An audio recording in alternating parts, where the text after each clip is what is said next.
দেখেন আমি চলে আসছি সেই পার্কে, ভাইরাল পার্কে। এখানে মূলত অনেক রকমের খাবার টাবার পাওয়া যায়। তো ওই পাশে ওই যে চটপটির কর্নার করছে, ওই পাশে আরও আছে ফুড, বার্গার টার্গার পাওয়া যায়। তো ওই পাশে যাইনি আমি এখনো, আমি এখানে আসলাম কিছুক্ষণ, এখানে দাঁড়ায় থাকবো। মানে আমি রোড ক্রস করার জন্য এই সাইডটা বেছে নিচ্ছি। আমি যাব সাদাফকে নেওয়ার জন্য। তো এখানে একটু আসলাম, দেখেন সবাই বিকেলবেলা আড্ডা দেয় ওই পাশটায়। অনেক ক্লান্ত লাগতেছে, অনেক পানি পিপাসাও লাগছে। তো ওই পাশে আমি আসবো সাদাফকে নিয়ে, এসে আমি ওই সাইডে যাব, একটু ঘুরবো। এখানে অনেক রকমের খাবার পাওয়া যায়, তো ওগুলা একটু ট্রাই করবো আজকে।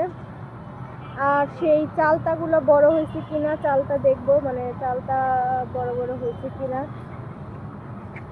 আর চটপটি খাবো, মাস্ট বি, তবে সেটা সাদাফকে নিয়ে এসে খাবো। এখন এমনি একটু আসলাম, রোড পার হবো, টাইম আছে তো 10 মিনিটের মতো টাইম আছে, ওই জন্য আসলাম।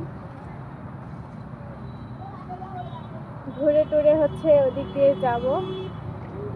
আজকে আমার জীবনে একটা ফার্স্ট অভিজ্ঞতা শেয়ার করি। আজকে প্রথমবারের মতো আমি একটি স্কুটি চালানোর ট্রাই করছি। পুরো শরীরটা ব্যথা হয়ে গেছে। তো বৃষ্টির জন্য আসলে রাস্তাগুলো কাদা কাদা হয়ে গেছে। আমার অনেক পানির পিপাসা লাগছে, ওই পাশে চটপটি খেতে গেলেই পাবো, কিন্তু এখন আমি যাব সাদাফকে নিয়ে আসার জন্য।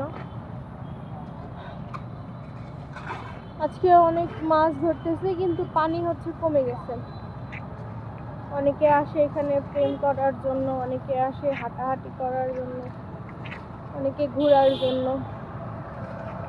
তো ঠিক আছে, আমি এখানে সাদাফকে নিয়ে আরেকবার আসবো। এখন চলে যাচ্ছি ওকে নেওয়ার জন্য,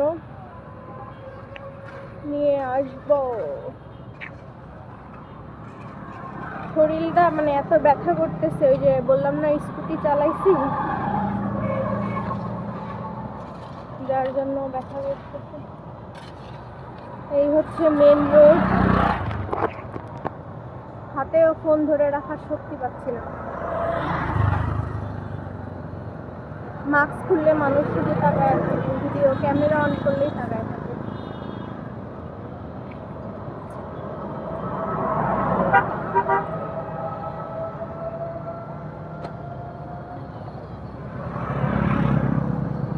দেখেন এই যে ছেলে দুটা গেল না, তো ওরা আমার ক্যামেরা দেখেই হাসতেছিল।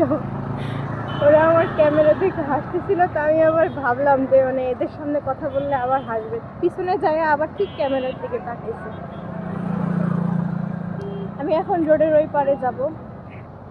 অনেকগুলো সাজনা গাছ আছে এই পার্কের মধ্যে, সরকারি গাছ তো, কিন্তু সেই সাজনাগুলো বড় হওয়ার আগেই মানুষ পারে টারে নিয়ে চলে গেছে।